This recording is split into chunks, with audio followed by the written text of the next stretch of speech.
सद्धम्म तथागतांचा श्रावक संघ, विश्वरत्न बोधिसत्व परमपूज्य डॉक्टर बाबासाहेब आंबेडकर यांच्या महान धम्म क्रांतीला संपूर्ण आयुष्य समर्पण. उपस्थित सर्व भिक्खू संघ, श्रद्धा संपन्न उपासक उपासिकांनो, आपण बुद्धवचनांच्या पाठाप्रमाणे वंदामि जेतियं सब्बं सब्बठानेषु पतिष्ठितं शारीरिक धातु महाबोधी बुद्ध रूपं सकलं सता. देव आणि मनुष्यांचे शास्ता भगवान तथागतांनी वंदन करण्याबद्दल गृहस्थ आणि गृहिणी, उपासक आणि उपासिका यांना त्यांच्या चित्तामध्ये श्रद्धा उत्पन्न होण्यासाठी वंदन करण्याची ठिकाणं सांगितलेली आहेत. वंदामि चैत्यं, जे जे चैत्य आहेत, जे जे स्तूप आहेत, वंदामि चैत्यं सब ठाणेषु पतिष्ठितं, सर्व प्रकारच्या ठिकाणावर प्रतिष्ठित केलेले शारीरिक धातू, शरीराचे धातू, त्यामध्ये शरीराचा अवयव म्हणून एकतर डोक्यांचे केस किंवा ललाट धातू, कपाळांचा हड्डी, शरीरांच्या अस्थी, दंत धातू, हे सर्व जे जे बोधीला प्राप्त झालेले आहेत, ज्यांनी बोधी धारण केलेली आहे, किमान निपानाच्या मार्गाने चालण्यासाठी असंख्य कल्पापासून पारमिता पूर्ण करत आहेत, ते वंदन करण्याच्या योग्यतेचे असतात असं बुद्ध म्हणतात. वंदन करण्याच्या योग्यतेचे कोण कोण असतात हेही तथागतांनी देव आणि मनुष्यांच्या कल्याणार्थ प्रकाशित केलेले वचन आहे. भगवान तथागत म्हणतात, तुम्हाला जर वंदन करायचं असेल, सार्वजनिक मनुष्यांना वंदन करण्याचं जर ठिकाण कोणतं असेल तर ते ठिकाण म्हणजे एकतर अरहंत भिक्षू.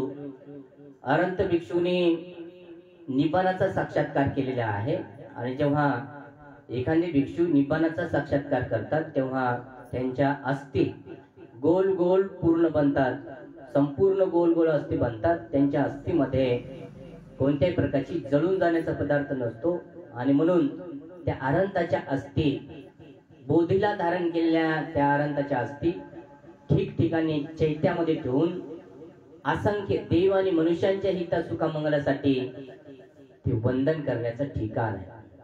त्याही नंतर पुढे ज्यांनी पच्चेक बुद्ध, ज्यांनी या ब्रह्मांडामध्ये असणारे, आपण आधी समजून घेऊया, एक श्रावक बोधी, पच्चेक बोधी आणि सम्यक संबोधी, असे तीन बोधीला धारण करणारे महान अशा प्रकारचे इथे जे सत्व असतात, किंवा जे सर्वश्रेष्ठ प्रकारे या पृथ्वी तलावर ज्यांना म्हटलं जाते, जे श्रावक बोधी, जे दुसऱ्यांचं श्रवण करून करून, म्हणजे दुसऱ्यांचं म्हणजे जेव्हा कोणी बुद्ध उत्पन्न झाले, त्या बुद्धांचा धम्म हयात असताना संघाकडून अथवा पुस्तकाद्वारे अथवा ध्यानाद्वारे जसं जमेल तसं तो धम्म धारण करून स्वतः आपल्या बोधीला प्राप्त करतात, म्हणजे अरहंत बनतात. ते लोकांच्या कल्याणासाठी, जनकल्याणासाठी, देव आणि मनुष्यांच्या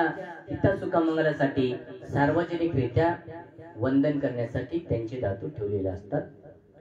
त्याही नंतर पच्चेक बुद्ध. पच्चेक बुद्ध कोण आहेत? जे पूर्वी असंख्य कल्पापूर्वी ज्या बुद्धांनी जो उपदेश दिला, ते उपदेश सांगण्यासाठी कुठेही कोणी नाही, किंवा कुणाकडून ऐकण्यासाठी नाही, किंवा कुठेही पुस्तकात लिखाण असं कुठेही नाही, परंतु हे आकाश किंवा या आकाश पोकळीमध्ये, या ब्रह्मांडामध्ये काही काळपर्यंत ते तरंग या ब्रह्मांडामध्ये तरंगत असतात. त्या तरंगाला खेचून जे कोणी बोधीला प्राप्त होते त्यांना पच्चेक बोधी म्हणतात. परंतु पच्चेक बोधी ज्यांनी प्राप्त केली ते कुणालाही तशा प्रकारच्या धम्माचा, ते बुद्धच असतात, परंतु पच्चेक बुद्ध म्हणून ओळखले जातात. परंतु ते कुणालाही धम्म उपदेश करू शकत नाहीत.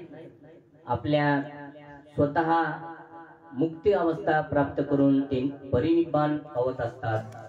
त्यानंतर सम्यक संबुद्ध पचक बुद्धाच्या सुद्धा असते, ज्यांना कुणाला माहीत असतील त्यांचं जर इथे सर्वांच्या समोर अशा प्रकारचं अग्निदहा कार्यक्रम झाला आणि त्यांच्या अग्निदहनानंतर जर त्यांच्या अस्थी गोळा गोळा झाल्या, त्यांचे मनी मनी बनले, तर ते सुद्धा लोककल्याणासाठी पूजेच्या ठिकाणामध्ये ठेवलं जाऊन लोकांच्या दर्शनासाठी ठेवलं जाते, दीर्घकाळपर्यंत बुद्ध शासनाला टिकून ठेवण्यासाठी.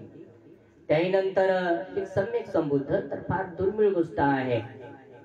सम्यक संबुद्धांच्या अस्थी एवढंच नाही तर 10,000 ब्रह्मांडामध्ये सर्वच ठिकाणी त्यांच्या अस्थी पूजेसाठी, देव आणि मनुष्यांच्या कल्याणासाठी त्या अस्थींचं दर्शन घेऊन तशा प्रकारचं चित्त जरी देव आणि मनुष्यांनी, उपासक उपासिकांनी जर बनवलं तर निब्बाण प्राप्त करता येते. अशा प्रकारे तथागत सम्यक संबुद्धांच्या अस्थी लोककल्याणासाठी चैत्यामध्ये ठिकठिकाणी पूजेसाठी ठेवले जातात, जाहीर दर्शनासाठी ठेवले जातात.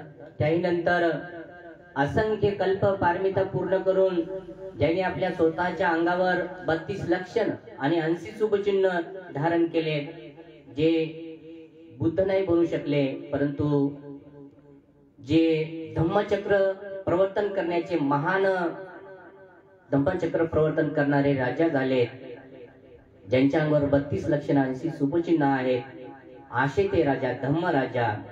त्यांना चक्रवर्ती सम्राट हे अशा प्रकारे नाही, त्यांचं चक्र म्हणजे आकाशामध्ये जिकडे तिकडे जातील तिकडे तिकडे आकाशामध्ये धम्मचक्र गतिमान होत असते आणि त्या चक्राला पाहून मोठमोठे राजे महाराजे त्या राजाला धम्म राजाला स्तंभ म्हणजे शरण येत असतात आणि सर्व पृथ्वीतलावर धम्म राज्य परिपूर्णपणे 8 शील आणि 10 शीलाचं पालन करून सगळे लोक जीवन जगतात. तेव्हा तेही जेव्हा शरीर सोडतील तेव्हा त्यांच्याही अस्थीवर लोक कल्याणासाठी म्हणजे चैत्य बांधला जातो, स्तूप बांधले जातात आणि लोक कल्याणासाठी त्या अस्थी ठेवल्या जातात. यानंतर दुसरं कुणाच्याही अस्थी लोक कल्याणासाठी ठेवल्या जात नाही. हे विशेष करून प्रकाशित करणं अतिशय गरजेचं आहे. कारण आपण पाहतो दुसरं कुणीही नाही, बोधिसत्वाच्या सुद्धा अस्थी लोक कल्याणासाठी पूजेसाठी ठेवल्या जात नाही. कारण का? बोधिसत्व भविष्यामध्ये येणारे बुद्ध आहेत. He will be become a Buddha and those time should be people keep their realize to worship all people and देव आणि मनुष्य. म्हणजे जे बोधिसत्व आहेत ते सुद्धा भविष्यामध्ये बुद्ध होणारे आहेत आणि जेव्हा केव्हा बुद्ध बनतील तेव्हा त्यांचे अस्थी देव आणि मनुष्यांच्या हिता सुखा कल्याणासाठी त्यांच्या अस्थी सुद्धा ठेवल्या जातील. परंतु बोधिसत्वांना अनेक जन्म घ्यावा लागतात. कोणत्या कोणत्या जन्माच्या तुम्ही त्यांच्या अस्थी ठेवाल, कोणत्या कोणत्या जन्मामध्ये त्यांना तुम्ही देव आणि मनुष्यांच्यासाठी वंदन कराल. इवन बोधिसत्वांच्या सुद्धा अस्थी लोक कल्याणासाठी ठेवल्या जात नाहीत. कारण या 4च लोक या पृथ्वी तलावर अशा असतात की जे अरहंत, पचक बुद्ध, सम्यक संबुद्ध आणि चक्रवर्ती राजा, जे की संपूर्ण आपलं राज्य अतिशय शीलाच्या प्रमाणे चालवतो, त्या राजाच्या अस्थी सुद्धा लोक कल्याणासाठी ठेवल्या जातात. बाकी तुम्ही कोणी जरी झालं दुसरे, तरी दुसऱ्यांच्या अस्थी लोक कल्याणासाठी ठेवाल तर तो देखावा होईल आणि त्या देखाव्यामुळे लोकांचं काहीच कल्याण होणार नाही. लोकांचा व्यर्थ पैसा, वेळ आणि सगळं एक भ्रामक समजुती निर्माण होईल. लोकांमध्ये नाना प्रकारचे भ्रम संभ्रम निर्माण होतील आणि त्यामुळे त्यामध्ये लोककल्याण काही होणार. लोककल्याणकारी बुद्धांचा धम्म आहे. तथागतांचा धम्म जो असतो तो लोककल्याणकारी असतो. लोकांचं कल्याण झालं पाहिजे, लोकांचं मंगल झाले का पाहिजे. प्रत्येक वचनामध्ये लोककल्याण आहे बुद्धांच्या. कुठेही त्यामध्ये स्वार्थ नाही, कुठेही त्यामध्ये. परंतु त्याही पुढे मी एक वचन नक्की सांगेल की ज्या कुळामध्ये एखादे व्यक्ती मृत्यू पावले, त्यांचा कुळ किंवा एखादं त्यांचं कुटुंब फार मोठं आहे, तर त्यांच्यासाठी त्या कुटुंबासाठी आदर्श असते. त्या कुटुंबाने नक्की त्यांचा आदर करावा. परंतु त्या कुटुंबाने आदर केला म्हणजे सार्वजनिक लोकांसाठी तो आदर होऊ शकत नाही. देव आणि मनुष्यांच्या हितासुख कल्याणासाठीचा तो आदर होऊ शकत नाही. नक्कीच ज्यांच्या कुटुंबामध्ये ज्यांचे ते त्यांच्यासाठी श्रेष्ठ आहेत म्हणून हवं तर त्यांनी त्यांचा सन्मान करावा, केलाच पाहिजे. परंतु सार्वजनिकरित्या मात्र अशी गोष्ट होऊ शकत नाही. हे बुद्धांचं वचन फार अनमोल अशा प्रकारच्या त्रिपिटकामध्ये या गोष्टीचा उल्लेख आहे. आणि म्हणून आपण कोणत्याही प्रकारे आपण पाहतो जिकडे तिकडे या धातू दर्शनांची जी काही आपल्याकडे श्रृंखला चालू आहे या भारतामध्ये, विशेष करून जास्त अंधश्रद्धा इकडे जास्त फैलावत असल्यामुळे अशा प्रकारचे कर्मकांडच म्हणावं लागेल याला. अशा प्रकारचे कर्मकांड चालू आहेत, माहीत नसल्यामुळे, अज्ञानामुळे, अविद्येमुळे हे सर्व अशा प्रकारचं चालू आहे. आणि म्हणून आपण बुद्धांच्याच वचनाला धरून आपण बोलत आहोत. वंदामी चेतियं सब ठाणेसु पठितितं. वंदामी, जिथं जिथं अशा प्रकारचे चैत्य आहे ठेवलेले आहेत. शारीरिक धातू म्हणलेले, बुद्ध रूप म्हटलेलं आहे. बुद्धांचे रूप आता आपण पाहतो, इथं बुद्धांचं रूप आहे. त्यामध्ये कोणत्याही प्रकारे एका धातूपासून बनवलेलं रूप आहे. ते कोणत्याही धातू असो की माती असो का दगड असो, बुद्धांचं रूप आहे. या बुद्धांच्या रूपामध्ये ते 32 लक्षणं होते. आणि या 32 लक्षणाला धारण करून, 80 प्रकारच्या शुभचिन्हाला धारण करून, या अशा प्रकारच्या रूपामध्ये असलेल्या त्या बुद्धांनी अशा प्रकारची संबोधी प्राप्त केली. आणि आमच्या समोर त्यांचा धम्माचा आदर्श आहे म्हणून बुद्ध रूपांचं आपण वंदन करतो. आणि म्हणून आपण त्यांची मूर्ती मांडतो, बुद्धांची मूर्ती. म्हणून आपण हे जे काही बारकाईनं, आपण याचा बारकाईनं जर लक्ष जर करून पाहिलं आणि याचं चिकित्सा थोडीफार केली तर फार सुंदररीत्या आपल्या सर्वांना धम्म कळू लागेल. आणि म्हणून उपासक उपासिकांनो, कोणत्याही भगवान तथागतांनी जे काही त्रिपिटकामध्ये गाथाचा उल्लेख दिलेला आहे, त्या गाथेला अनुसरून जेव्हा जेव्हा आपण सुंदररीत्या हा धम्म श्रवण करतो तर तो धम्म लोककल्याणकारीसाठी असतो. यामध्ये कुणाचा वैयक्तिक लाभ नसतो, तर बुद्धांच्या वचनामध्ये सार्वजनिक जनतेचा, लोकांचा लाभ चाललेला असतो. आणि म्हणून जेव्हा जेव्हा कधी बुद्ध उत्पन्न होतील या ब्रह्मांडामध्ये, तेव्हा ती फार दुर्मिळ असणारी गोष्ट असते. ती साधी गोष्ट नाही. आपण नेहमी बुद्धांच्या उत्पत्तीबद्दल उल्लेख करत असतो. बुद्धांचं उत्पन्न होणं किती दुर्मिळ आहे आणि किती दुर्लभ आहे. याचे अनेक आपण उदाहरणे आपण पाहिलेले आहेत की 4 असंख्य 1 लाख कल्प हा कालावधी म्हणजे फार अतिशय मोठा कालावधी आहे. आणि 4 असंख्य 1 लाख कल्पापूर्वी सुमेध नावाचे बोधिसत्व होते. हे बुद्ध प्राप्त करण्याच्या अगोदर, बुद्धत्व प्राप्त करण्याच्या अगोदर, जर मला वाटते 4 असंख्य 1 लाख कल्पापर्यंत त्यांनी जेवढे जन्म धारण केलेले आहेत आणि जेवढे जन्म धारण करून जेवढे मृत्यू पावल्याच्या नंतर जेवढे हड्डी झालेले आहेत, त्या एकट्यांच्याच, तेवढे या पृथ्वीवर असणाऱ्या या पर्वतांच्या हड्डी तेवढ्या नसतील. एवढ्या प्रचंड हड्डी त्यांनी त्यांच्या स्वतःमध्ये जन्म होऊन मृत्युमुखी पडल्याच्या नंतर त्यांच्या स्वतःच्या एवढ्या हड्डी झालेल्या आहेत, हड्डी झालेल्या आहेत जमा. मग तेवढ्या त्या प्रचंड असणाऱ्या हड्डीचं कोण कधी कशा पद्धतीने वंदन करणार आहे? बोधिसत्वांच्या जीवनामध्ये तुम्ही पाहिलं 4 असंख्य 1 लाख कल्प कालावधी तुम्हाला माहित आहे का? तुम्ही त्यांची, तुम्ही त्या कल्पाची जे काही भाषा किंवा अर्थ त्याचा ते तुम्ही जाणत आहात. 16 किलोमीटर लांब, 16 किलोमीटर रुंद, 16 किलोमीटर खोल असा एक खड्डा. आणि त्या खड्ड्यामध्ये सगळं मोहरी इतकाले जे वाळूची कण भरून टाकायचे. दर 100 वर्षाला 1 कण काढायचा. आणि जेव्हा तो पूर्ण खड्डा रिकामा होईल तेव्हा 1 कल्प होतो. तेव्हा अशा पद्धतीनं 4 असंख्य 1 लाख कल्पापर्यंत पारमिता पूर्ण केल्या. किती अनंत जन्म आहेत ते, त्याची काही गिनती नाही आहे. म्हणून आपण बुद्ध धम्म संघाच्या प्रती सर्वजण जाणकार होऊ लागलेलो, सजग होऊ लागलेलो. अजूनही एक अंधश्रद्धा लोकांमध्ये चालत आहे. नवीन चिवर धारण करून अनेक लोक भीक मागण्यासाठी जिकडे तिकडे फिरू लागलेले आहेत. तेव्हा भीक मागणाऱ्या सुज्ञ लोकांनी भीक घालू नये. भीक खाल्ल्यामुळे भिकारी निर्माण होतील आणि ते धम्माला ग्लानी आणण्याचं कारण ठरेल. म्हणून तुम्ही त्यामध्ये जिज्ञासापूर्वक, काळजीपूर्वक तुम्ही तशा प्रकारची तिथं भूमिका घेतली पाहिजे. जवळपास परिसरामध्ये कोणी भिक्षू असेल त्यांच्या संपर्कामध्ये किंवा त्यांच्या निदर्शनामध्ये ही गोष्ट आणून दिली पाहिजे. अशीच आमच्या परिसरामध्ये नवीन कोणीतरी चिवरधारी येऊ लागले तर भीक मागू लागले.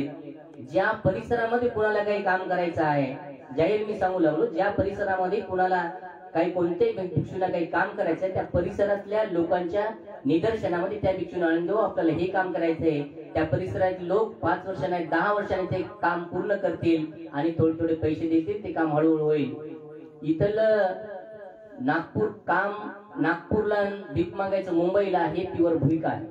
कारण नागपूरच्या लोकांना त्याची माहिती असली पाहिजे, त्या परिसरामध्ये भिक्षू अशा प्रकारचं काम करायचं धर्माचं त्यांना आवश्यकता आहे, तर ते लोक जमा करून देतील. त्यांना काय कुटी बांधायची, विहार बांधायची, काय करायचं ते करो, त्यांनी ते लोक जमा करून देतील. 5 वर्षांनी, 10 वर्षांनी, 20 वर्षांनी होईल, त्यांच्या हयातीमध्ये होईल. मेले तरी त्याची शिष्य करतील, काय फरक पडायला होईल. तो समाजाचं काम आहे, बरोबर झालंच पाहिजे असं काही नाही. आणि म्हणून यासाठी सर्व उपासक उपासिकांनी सुज्ञ राहायचं आहे. तुम्ही सर्व उपासक उपासिका हिंगोलीचे सुज्ञात सुंदरीच्या धम्म धारण करू लागलेत अनेक कालावधीपासून. तर याही छोट्या छोट्या गोष्टी ज्या वाढू लागलेल्या आहेत त्याकडे आपण विशेष लक्ष द्यायचं आहे. तेव्हा उपासक उपासिकांना अधिक उपदेश न करता सुंदररित्या, विशेष करून मी बोलत आहे त्याच्यात काय कुणाच्या भावना नाहीत, मी सत्यच बोलत आहोत. त्याच्यात असं ते काहीच नाही आहे, कुणाच्या भावना दुखण्यासाठी पण बोलत नाही आहे का नाही. म्हणून जे सत्य आहे ते लोकांच्या पुढे ठेवलं पाहिजे, त्यामुळे लोकांचं कल्याण होईल, लोकांचं मंगल होईल, दीर्घकालपर्यंत हा धम्म टिकून राहील. यासाठीच आपण सर्व प्रयत्न करीत आहोत. सुंदरीत्या नरवाडे आणि नरवाडे परिवाराने भिक्खू संघाला भोजनदान दिलं. उपासक उपासिकांना श्रेष्ठ प्रकारची परंपरा, बौद्धकालीन असणारी सुंदर अशी परंपरा वर्षावर्षाच्या कालावधीमध्ये, मला वाटते वर्षावर्षाच्या कालावधीमध्ये नसून नाही 12 महिने अशी परंपरा ठेवली पाहिजे, आहे की नाही. 3 महिन्यासाठी वर्षावर्षासाठी, वर्षावर्षामध्ये ही झुम काय तर म्हणतात, झुंड पडून मला तारखे द्या, मला तारखे द्या. 12 महिने भंतीची पोटात कोणी विचारायला तयार नाही, भंतीला कोणी भाकर द्यायला की नाही, भंतीची गौपाशी असतात काय. अशीच परिस्थिती ही, अशा प्रकारचं वातावरण 12 महिने ठेवलं पाहिजे. तेव्हा खऱ्या अर्थाने भिक्खू संघ सारखा जगत राहील आणि सुंदररित्या धम्माचं काम पुढे होत राहील. तेव्हा अधिकचा उपदेश न करता आज आपण सर्वजण एकत्रित आलात. भिक्खू संघाला सुंदर भोजन दान देऊन, अष्टशीलधारी उपासकांनाही भोजन दान देऊन आणि पंचशीलधारी उपासकांनाही भोजन दान झालं का देणार आहे.